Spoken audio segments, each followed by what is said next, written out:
I promise you that this may be the most important video series that you've ever seen. If you will stay through to the end and watch the other videos that will accompany this, I promise you, you will be equipped and prepared. You will be equipped with facts, truth, a lot of information, and you will be prepared to debate anybody on the subject that we're going to be talking about. So stay tuned, like, follow, subscribe, all of those things, and don't miss it. Well, here's the topic: fascism. See, fascism is just a word people throw around nowadays, but it has a real definition, and you're going to find out who the real fascists are. And one of its core pillars is this known as suppression of opposition. Fascists don't argue with their enemies. They silence them. They jail them. They exile them, or they kill them brick by brick. We're defining fascism. In fact, brick by brick and mortar by mortar, I am going to build a monument of truth. So last time we looked at anti-liberalism, and today we're going to examine suppression of opposition. You probably have heard about that. This is a big tactic of fascist. And the parallels today that should give every American an uh-oh moment as you really look at this, and you're going to be able to clearly, and I mean clearly, define who the fascists actually are. In fact, I may not even tell you. I may just present the evidence. You can figure it out yourself. See, Mussolini's black shirts broke up rallies. They smashed presses and assassinated opponents.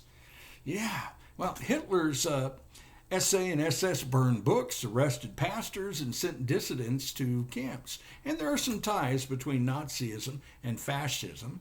Fascism thrived not on debate, but on intimidation. Opposition wasn't tolerated at all. It was eliminated. Yeah, you've seen that too, right? And, we can look at fast forwarding to today. Conservative leader Charlie Kirk was just assassinated a week ago today. And instead of mourning, many on the political left celebrated his murder. Social media was filled with posts praising the assassin, mocking Kirk, and excusing the act. Now, this is suppression in its darkest form, people, in its darkest form. In Mussolini's Italy and Hitler's Germany, eliminating opponents by violence and cheering about it, it was the norm. So ask yourself, when political murder is celebrated, what does that reveal? What does it reveal about the spirit of the movement, of those that are the real fascists? But you see, suppression isn't only about individuals. It can come from institutions. We now know about an FBI program called Arctic Frost. Existed under the Biden administration. And James Comey, who ought to be in jail. Reports show that during the Biden administration, the FBI opened secret investigation into 92 conservative and Republican-linked groups and individuals, including Turning Point USA, Charlie Kirk's own organization. Now, imagine it. Entire political organizations swept under surveillance because of their affiliation. Folks, that's not oversight. That's weaponization. And it's a textbook suppression of opposition, which is a main point of fascism. Think about it. It didn't stop with political groups.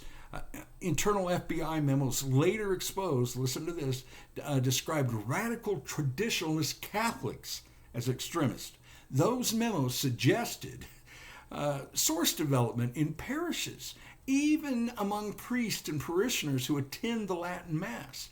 So at least 13 FBI documents used anti-Catholic language. Over 1,000 FBI employees saw them.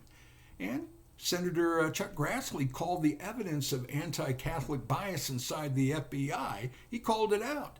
Now, when faith communities are treated as threats for their beliefs, that's suppression by opposition in one of the oldest forms, targeting the church. And let's look at platforms and deplatforming. Suppression can also happen digitally. After January 6, Twitter permanently banned President Donald Trump.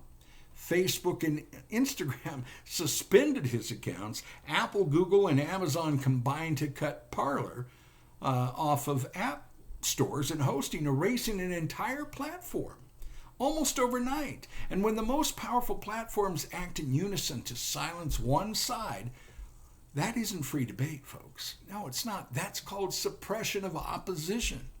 Suppression of opposition. In October 2020, Twitter and Facebook restricted the New York Post reporting on Hunter Biden's laptop. Remember him? Well, you probably do. The story was blocked, labeled, or throttled, later raising alarms in Congress. Remember, we got people like Brennan and Comey and the intelligence community, and the 51 people and the intelligence community saying, "Oh, that's Russian disinformation." That turned out to be bullcrap and an absolute lie by the criminal element, Brennan, Comey. Think about it. And for years, the Russian collusion narrative, it cast a shadow over Trump's presidency. And yet the Mueller report admitted it could not establish a criminal conspiracy, and by the time truth caught up, the damage was done. See, lies will travel around the world before truth gets one step out. Now, narratives can be wielded like weapons, and the left is super good at this. Silencing through doubt and delegitimization. Yeah, thank you, Hillary Clinton, for being treasonous. Now, put the pieces together. A political leader assassinated and his death cheered. 92 conservative groups secretly investigated. Catholic parishes targeted by FBI memos. A president deplatformed. An entire app erased. News stories, they were suppressed. Narratives weaponized. That's not debate, that's suppression. And when you see it clearly, and I mean see it clearly, it leaves you with that sinking, uh-oh feeling. Yeah, so let's define fascism again. Fascism is not defined by name calling. It's defined by patterns and history and the real meaning of the word. And we've seen two pillars now. Anti-liberalism, which is in the first video of this series, suppression of opposition. And if we're honest, we see both, not just in history, but in headlines. And folks, this isn't about telling you what to think. That's not my style. It's about giving you a reason to think. So think about it. Words matter, folks. When violence is cheered, when churches are surveilled, when political groups are targeted, and when voices are digitally erased, these are the shadows of fascism's second pillar. Brick by brick, as I told you, I'm going to build a monument to truth.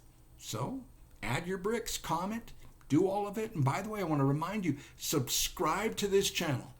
And if you subscribe, well, you want to be notified of the videos. But one of the things subscribing will do every time you come to the channel, you're going to see all of the videos in order. So you don't have to scroll through looking for things. And of course, on YouTube, you'll be able to go and look at the particular categories. We'll see that. Won't be the same over on Rumble. And if you're watching this on Rumble, it's a little bit different here. But hey, they're both great. I suggest you like, follow, and you probably get extra points if you post this to, let's say, X. Let's get Elon Musk involved, all right? So we'll talk more, and watch the first episode. We'll tell you more about that later, all right? So don't miss out. God bless.